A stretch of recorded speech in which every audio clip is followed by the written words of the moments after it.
Okay, so this is a sort of idiot's guide to these Amazon Fire Sticks. In your box you get the Fire Stick itself, the remote control, USB power cable and plug, and then an HDMI connector if you want to extend it out. When you power the unit up, you've got a screen that looks something like this. First thing you're going to want to do is connect it to your internet. So go to settings and network. You see your network on the the list. Select it, obviously put in your security code. Once you're connected, you should be all good. Back to home. Obviously Amazon give you lots of extra bits and pieces which are down here, and if you're a Prime member you get stuff for free. But the focus for this video is on the applications that we've installed, Terrarium TV being the first one. So if we go in there, Terrarium is a bit like Netflix, but I think a little bit better. So it opens on a trending page of TV series. So you can use the list at the top to choose a different filter, but we'll leave it on that one for now. And you select your TV series and your season. Let's choose a good one. You get your episode list. Up to the play button in the top right hand corner. You get a list of available streams. Now just bear in mind when you're picking which stream you're going to watch, it's only as good as your internet and ultimately where it's being streamed from. So really large files are kind of pointless some of the time because you'll get a lot of buffering. But pick stuff, don't pick anything that says slow server. Pick something that says fast server, is always a good opportunity. And we're going to, that should say, that says play. It's coming out of focus, so we'll just back in focus. It does initial buffering, but then once it's up, previously should be good to go. We always assumed Simone would run to David Wellington, and when she did, it confirmed our suspicions. But what if back out of that? Go back to the menu. So if you now go up to the top left and select the little lines, you get a choice to switch to movies.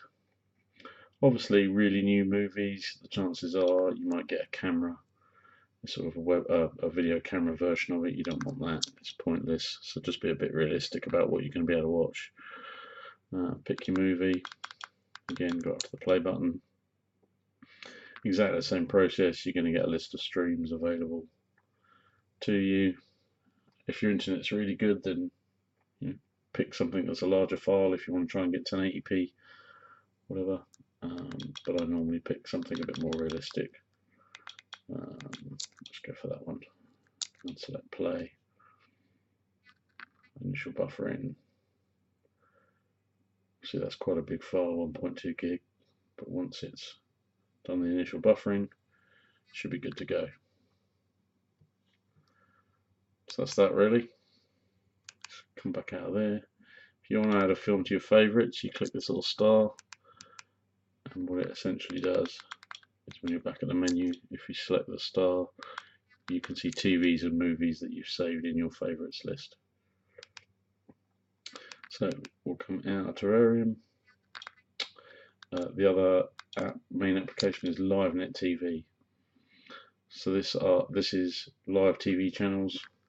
It's filtered down to US and UK just to make life a bit easier. Once it's loaded,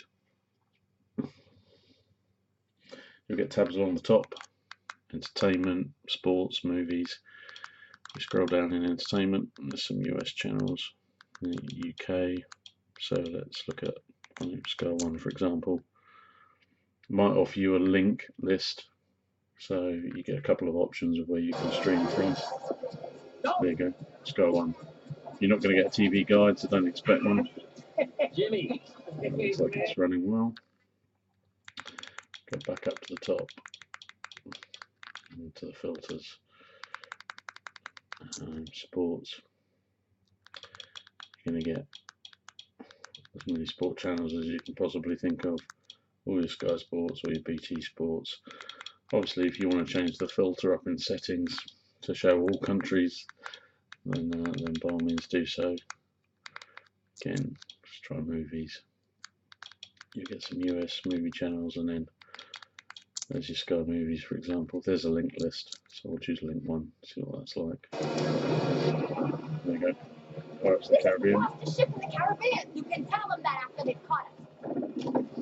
We shadow on. That all works. Other apps installed, Mobdro, very similar. Get an option for TVs and movies and shows. I don't normally bother with it, but it's possibly another alternative if you want to try it. And also Free Flicks HQ. Again, very similar in format. I've not used it yet, but it's supposed to be quite popular, just not as good as Terrarium. So I generally stick with that. If the apps ask you to update, follow the instructions on the screen, keep it updated nicely. Then obviously if you want to sign up to any of the other applications like Netflix and stuff, or if you've already got an account maybe, you can add them to this. But those are the two main apps really, LiveNet TV and Terrarium. Okay.